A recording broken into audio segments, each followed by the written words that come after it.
আল্লাহ আলেক শাইখ আউযু বিল্লাহি মিনাশ শাইতানির রাজিম বিসমিল্লাহির রহমানির রহিম। আল্লাহ সত্য, আল্লাহ এই মানুষের মধ্যেই প্রতিষ্ঠিত। আল্লাহ যদি সত্য হয় তাহলে মানুষও সত্য। এখন মানুষটাকে তা বলছে যে মানব জীব, আর এই জীব থেকে যে মুক্তি পেল সে মানুষ হয়ে গেল। আসসালামু আলাইকুম ওয়া রাহমাতুল্লাহি ওয়া বারাকাতুহু। সম্মানিত দর্শক, নতুন একটি ভিডিওতে আপনাদেরকে স্বাগত। সম্মানিত দর্শক, রাজবাড়ির ঘটনা নিয়ে আরেকটি নুরাল পাগলার গুরুত্বপূর্ণ ভিডিও নিয়ে আমি আপনাদের মাঝে হাজির হয়েছি। আশা করছি সম্পূর্ণ ভিডিও জুড়ে আমার সাথে থাকবেন।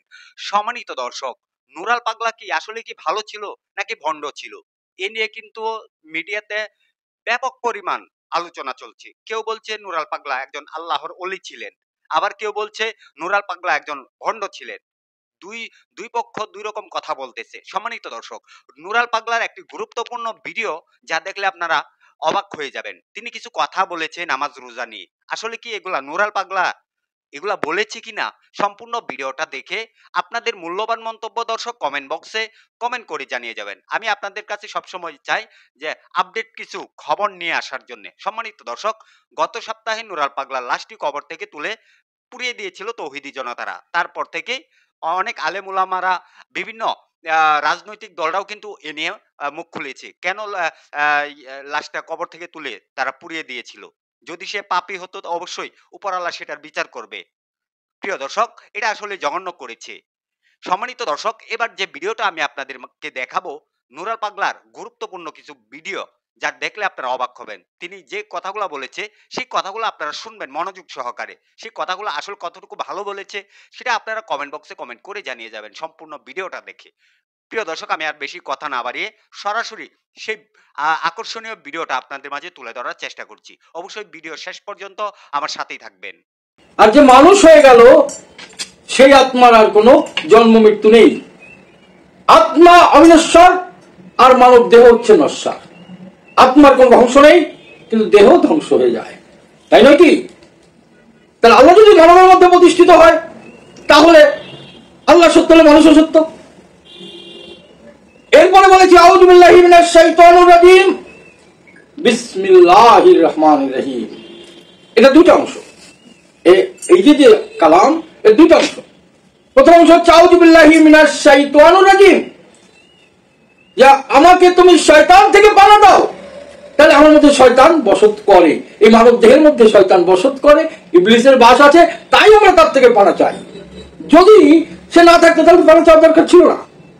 বিসমিল্লাহির রহমানির রহিম, এ আমার নফসে রহমানের থেকে বলেছে যে হে রহমান, হে দয়ালু, তুমি আমাকে তোমার রহমত বর্ষণ করো। তাই না? আজকে আমরা এমনই একটা প্রশ্ন নিয়ে উপনীত হয়েছি যে আমাকে প্রশ্ন করেছে যে রোজা কি, রোজা কিভাবে থাকতে হবে, রোজার মূল বিষয়বস্তুটা কি, নামাজটা কি। আমি প্রথমেই বলবো যে রোজা নামাজ এত সোজা নয়। এখন রোজা নামাজ এটা যদি সহজ হয়ে যেত তাহলে তো আর আমরা ইবলিসের বশত থেকে মুক্তি পেয়ে যেতাম। তাহলে আমরা আর বলতাম না যাও জিবিল্লাহি মিনাশ শাইতানির রাজিম, বলার দরকার হতো না, নাকি? তা এখন রোজাটা হচ্ছে সংযম বা সিয়াম। এখন সংযম বা সিয়াম এই যে শব্দগুলো, এগুলোর সঙ্গে আমরা কতটা পরিচিত এটা আমাদের আগে জানতে হবে। তো সংযম মানে সংযত হয়ে যাওয়া। কোথা থেকে সংযত হওয়া? রিপুর কাছ থেকে আমাদের সংযত হতে হবে। রিপুর থেকে আমাদের সংযত হতে হবে। তাহলে আমাদের ষড়রিপু বাস করে আমাদের দেহে। তো কাম, ক্রোধ, লোভ, মোহ, মাদ, মাৎসর্য, এই যে ছয়টা রিপু, রিপু মানে হচ্ছে শত্রু, এই দেহের শত্রু, তাই নাকি? তো এখন এর থেকে আগে আমাদের সংযত হতে হবে, মুক্তি পেতে হবে। এখন বৎসরে 12 মাসের একটা মাস আমরা রোজা থাকি, তাই না? এখন এই যে রোজা যে থাকি, শুধু অনাহারে থাকলেই কি রোজা হবে? আমার মনে হয় না। তবে হ্যাঁ, এখানে বলা হচ্ছে যে একটা মানুষকে সত্যের পথ দেখাতে হবে। আমার প্রত্যেকটা কথার মধ্যেই আমার প্রথম বাণী হচ্ছে সত্যের সন্ধানে এসো। যদি সত্যের সন্ধান চাও তবেই এসো। তাও তো আমি বাটপারি করার জন্য আমার এখানে আসার দরকার নেই। আমি ডাইরেক্ট বলবো যে তোমরা এই ভিউয়ার্স বাড়ানোর জন্য এলোমেলো কথা শোনাবা মানুষকে, আর সেজন্য আমার কাছে এসে বিভিন্ন রকম প্রশ্ন করবা, আমি বলবো, এইসবটা ওটা আমি পছন্দ করি না। সত্যের সন্ধান যদি করতে চাও, তুমি নিজে সত্য হও, মানুষকে সত্যের বাণী শোনাও। আমি আর আমসায় যদি সত্য না হই, তাহলে আমি সত্যের বাণী যদি বলি, সেটা আমার অপরাধ নয়? অবশ্যই আমার অপরাধ। আর সেই কথাটা বলে মানুষকে বিভ্রান্ত করা যাবে না। এখন এখানে সত্যটা কি? তাহলে রোজা থাকতে হবে, রোজা অবশ্যই থাকতে হবে। কারণ আমি যদি রোজার প্রতি নিজেকে আত্মসমর্পিত করতে না পারি, তাহলে আমি কিভাবে সংযত হব, কিভাবে আমি সিয়াম সাধন করব, তাই না? এখন আমার প্রথম শর্তটা কি? যে অনাহারে থাকা। কেন অনাহারে থাকা? যে আমি যদি অনাহারে থাকি, আমি আমার মস্তিষ্ক বলতে থাকবে যে আমি আজকে রোজা আছি, তাই না? এটা সাধারণ ভাষায় বলে। এখন রোজা আছি, তাহলে আমি যখন একটা লোভের বশবর্তীতে পড়ে যাবো, রিপু আমাকে তাড়া দেবে, তখন আমার মনে হবে যে আমি যে রোজা আছি। যখন আমাকে কামে তাড়না করবে, তখন আমার মনে হবে আমি যে রোজা আছি। ঠিক সেভাবে আমি ওই রিপুগুলাকে কন্ট্রোল করতে পারবো। তাহলে রোজা থাকতে হবে। তো রোজা তো এত সোজা নয়। কারণ যদি আমার দেহের সমস্ত কিছুকে আমি কন্ট্রোল করতে পারি, তবেই হবে রোজা, নাকি? এখন আমি রোজা থাকলাম আর আমি মিথ্যা কথা বললাম, আমি রোজা থাকলাম, আমি মানুষের ক্ষতি করলাম, আমি নামাজ পড়লাম আর মসজিদ থেকে বেরোয় মানুষের ক্ষতি করার চিন্তা করলাম, আমার ভিতরে সেই চিন্তাটা চলে আসলো, আমি মানুষের ক্ষতি করবো মিথ্যা বলে, তাহলে কি আমার নামাজ হবে? হবে কিনা? আমার কি রোজা হবে? হবে না। তাহলে রোজা তো এত সোজা নয়। আগে নিজেকে শুদ্ধ করতে হবে, এবং ওই যে রিপুগুলা, এই রিপুগুলার থেকে নিজেকে সংযত করতে হবে, তবেই আমার সিয়াম হবে। এখন বলা হচ্ছে যে একটা রোজায় একটা ফরজ, বলে না? এটা শরীয়তের কথা বা আমাদের কথা বা মহাজ্ঞানীদের কথা, নবীজির কথা, যেদিকেই নাও এই কথা কিন্তু সত্য বলে গেছে যে একটা রোজা রাখো, একটা ফরজ আদায় হবে। এখন আমি একটা ফরজ আদায় করতে গিয়ে আমি সারাদিন না খেয়ে থাকলাম, নামাজ এক ওয়াক্ত পারলে পড়লাম, নাহলে পড়লাম না, কিন্তু আমি তো রোজা। তাহলে আমার লাভ কি হলো? আমার কি লাভ হলো?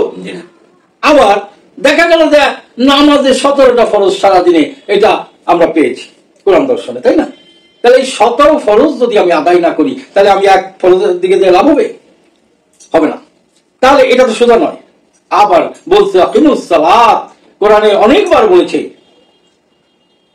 হাদিস মোতাবেক বলছে 82 বার। আমি বাবা 82 বার পাই নাই, তাহলে এখানে কমছে কিছু, নাকি? এখন যাই হোক, 82 বার না হোক, 75 বার হোক, 74 বার হোক, তাও তো সংখ্যা অনেক। তাহলে নামাজ কায়েমের জন্য প্রচুর প্রচুর প্রচুর তাকিদ আছে। এখন আমি নামাজ কায়েম করবো, এখন আমি শুধু নামাজ পড়লাম, আসলে আমার কায়েম হলো না, তাহলে সারা জীবন নামাজ পড়ে আমার কি হবে? নামাজে যাব কেন? যে আমি অপরাধ মুক্ত হওয়ার জন্য, নাকি? এখন অপরাধ মুক্ত হতে গিয়ে যদি আমি আরো অপরাধ করি, তাহলে কি হবে? ওইখানে বললো যে নামাজ এত সোজা নয়।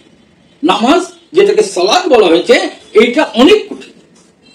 কেন বলবো কঠিন? যে আমি সালাতে গেলাম এবং প্রথমে আমি আল্লাহর সঙ্গে ওয়াদা করলাম। কি ওয়াদা করলাম?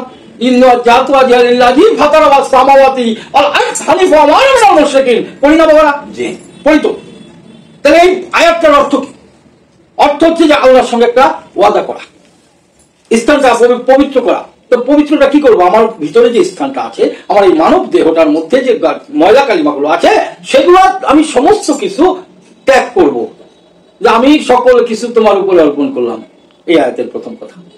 আমি তোমাকে আমার সামনে দণ্ডায়মান রেখে তোমার কুদরতি চলনে আমি চেষ্টা করলাম। এখন আমি তো ওয়াদা করে ফেললাম আল্লাহর সঙ্গে, না? আমার মধ্যে যত প্রকার মুশরিক আছে, মুশরিক মানে খারাপ, তাদেরকে তুমি বিতাড়িত করলাম।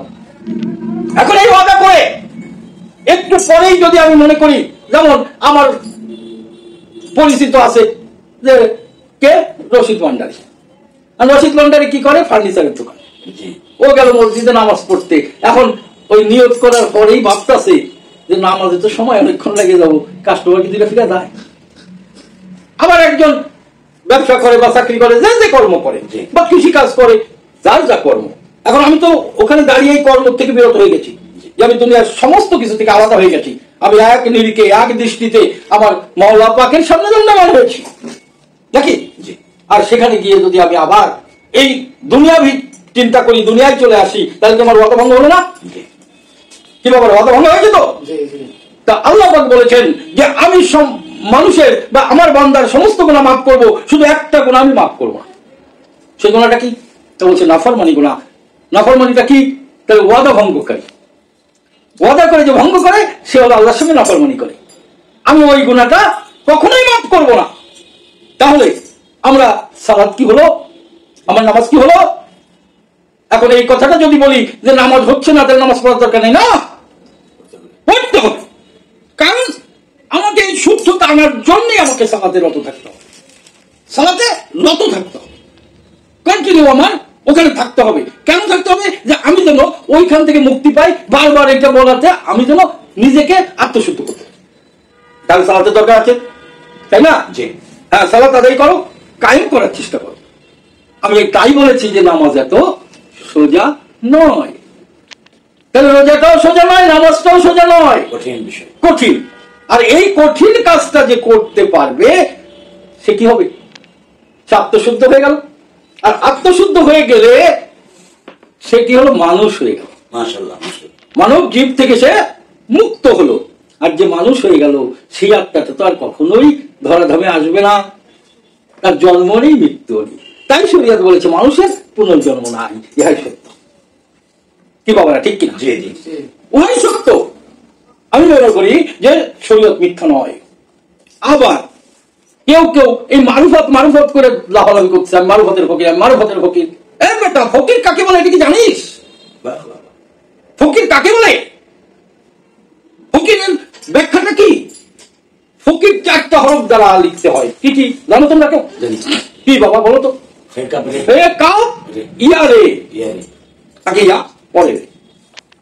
এই যে 4টা হরফ, এই 4টা হরফের অর্থ যদি কেউ জানে তবেই সে ফকির হতে পারবে। আর তাই আমার শায়রি লালন একটা জায়গায় বলেছিল, কি বলেছিল? যে 6 মাসের এক কন্যা ছিল, 9 মাসে তার গর্ভ হলো, 11 মাসে 3টা সন্তান, কে করবে তার ফকির? তাই না? এখন শেষে কি বলেছে? যে এই 3 কথার অর্থ না জানলে তার হবে না ফকিরি। এখন এই 3 কথার অর্থ জানতে গেলে আমার শরীয়ত ঘাটতে হবে না? জানতে হবে না? মানতে হবে, জানতে হবে, তবেই আমি ফকিরিতে যেতে পারবো। বাবা, ওই অমুক জায়গায় বায়াত হয়েছি, আমি তো তরিকতের মানুষ, নামাজ পড়া লাগবে কে? কয় না মানুষ? কয়, অনেকে ভণ্ডরা কয়। এরা কারা? এরা ভণ্ড বলবো না, এরা জানে না, বোঝে না, এদেরকে সঠিক বোঝানো হয় না, সত্যের সন্ধানটা দেওয়া হয় না। আর তাই এরা এই কথাগুলো বলে দেয় আর ওই পথে চলে। আমি দেখেছি, আমি শুনেছি, আমি ওই সব মানুষের সঙ্গে মিশেছি যারা বলতেছে এই তোর যা কিছু আছে সবই তো আমার কাছে বেঁচে আনাইছস। পিসাবরা কয়, তাই না বাবারা? তাহলে তোর আবার এত দৌড়াদৌড়ি করা লাগবে, এত নামাজ রোজা পড়া লাগবে? আমরা তো আসি। এ বেটা, তোর কি বাপের সম্পদ? আল্লাহ কি তোর বাপে? তোর বাপ মানে খাইছিল যে তুই মাইসে নিয়ে যাবি? কা তো নিজেই তো দেওয়া যায়। বাবারা, আমার কথাগুলো ভালো লাগবে না। কারণ হচ্ছে কি, উচিত কথা যখন বলতে যাই, সত্য কথা যখন বলতে যাই, আমার ভিতর থেকে অনেক রকম কথা বেরোয় আসে। যদি কারোর খারাপ লাগে, বাবারা গালাগালি করো না। তোমরা যদি জানতে চাও, বুঝতে চাও, নীরবে আমার কাছে আইসো।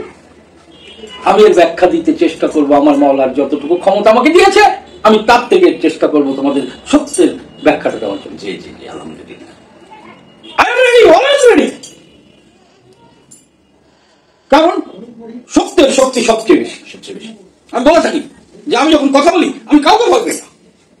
কেন ভয় পাই না? আমি তো মিথ্যা বলি না, আমি তো বেআইনি কথা বলি না, আমি নাফরমানি কথা বলি না। আমি সত্য বলি এবং সত্যের উপর দণ্ডায়মান থাকি। আর তাই আমার পাওয়ার বেশি নাকি? আমি জোর গলায় কথা বলি। আল্লাহকে পেতে হলে তোমাকে আগে শরীয়তের শুদ্ধ হইতে হবে, সত্য হইতে হবে। আর তাই আমি এক জায়গায় বলেছি, শরীয়তে হলসরা হও, তবেই যাবে তুমি তরিকতের তরি চড়ে যেতে হবে তোমাকে মারিফতের গভীর জঙ্গল যদি পার হতে পারো, তবেই হকিকতে পৌঁছাতে পারো, এর আগে নয়। আর এর আগে যদি কেউ বলে, আমি মনে করি সে মিথ্যা বলেছে। আমি মনে করি সে মিথ্যা বলেছে। কারণ আমি যদি একটা জায়গায় না যায় থাকি, তাহলে আমি আর একজন ওই জায়গা চিনাবো কেমনি? তাই আমার সাইজি বলছে যে সব দেখি কানার হাট বাজার, বেদ বিধির পর শাস্ত্র কানা, আর এক কানা মন আমার। তাহলে আমার মনকে যদি আমি প্রশ্ন করি যে হে মন, তুমি তো মানুষকে এই পথ দেখাচ্ছ, তুমি কি পথ চেনো? আমি আমাকে প্রশ্ন করলাম তখন কি হবে? আমার মন বলবে না, চিনি না। তাহলে আমার মনটাও কানা। এক কানা কয় আর এক কানা রেসল দেখি যাই ভাবো পারে। আরে নিজে কানা, পথ দেখে না, পরকে ডাকে বারংবার। আমার সাইদি লালন যেসব কথাগুলো বলে গেছে না, এটা অনেকে বলে যে সাইদি ভণ্ড ছিল, সাইদি বিধর্মী ছিল, বলে না? বলে অনেকেই বলে। কিন্তু আসলে সাইদি লালন যে বাণীগুলো দিয়ে গেলেন মানুষের জন্য, এটা সম্পূর্ণরূপে ধর্মীয় কথা, কোরআন দর্শনের কথা, গীতা দর্শনের কথা, বেদ দর্শনের কথা, বাইবেল দর্শনের কথা, সব ধর্ম থেকে বলে শেষ কথাটা বললো যে সকল ধর্মের মূল জিস্ট হচ্ছে ইসলাম। ইসলাম, কারণ ইসলাম শব্দের অর্থ হচ্ছে শান্তি। যে শান্তি আনয়ন করতে পারবে সেই ধার্মিক। কারণ আমি মুসলমান হইয়াই কইতেছি যে আমি ইসলাম ধর্ম পালন করি, আমি মোহাম্মদের ঘরে, মোহাম্মদ অমুকের ঘরে জন্ম নিয়ে গেছি, আমি মুসলমান। আরে বাবা, মুসলমান শব্দেরও বিশাল ব্যাখ্যা আছে। এই বিশদ ব্যাখ্যা না জানিয়ে মুসলমান দাবি করা যাবে না, ইসলাম তো নয়। যাই হোক, অনেক কথা বলেছি, ভুল ত্রুটি হতেই পারে। আমি তো প্রিয় দর্শক, এই যে কথাগুলো শুনেছেন, অবশ্যই আপনারা কিন্তু কমেন্ট বক্সে কমেন্ট করে জানিয়ে যাবেন যে কথাগুলো বলেছে সেই কথাগুলা অত্যন্ত গুরুত্বপূর্ণ কথা। প্রিয় দর্শক, তিনি যে নামাজ রোজা নিয়ে কথাগুলো বলেছে সেই কথাগুলা আপনাদের কাছে কতটুকু ভালো লেগেছে, এবং আপনাদের কাছে রিকোয়েস্ট করছি নুরাল পাগলা কেমন ছিলেন এটা যারা জানেন অবশ্যই কমেন্ট বক্সে কমেন্ট করে জানিয়ে যাবেন। সম্মানিত দর্শক, নুরাল পাগলা একজন খারাপ ছিল এটা অনেকেই জানে। নুরাল পাগলা নিজেকে ইমাম মাহাদি দাবি করেছিলেন, কিন্তু এই কথাগুলা যে বলেছে এই কথাগুলো আসলে কতটুকু ভালো বলেছে অবশ্যই কমেন্ট বক্সে কমেন্ট করে জানিয়ে যাবেন। ভিডিওটা সর্বোচ্চ পরিমাণ শেয়ার করে সবাইকে দেখার সুযোগ করে দিবেন। সবাই ভালো থাকবেন, সুস্থ থাকবেন। পরবর্তী কোনো একটা ভিডিওতে আপনাদের সাথে দেখা হবে। আসসালামু আলাইকুম।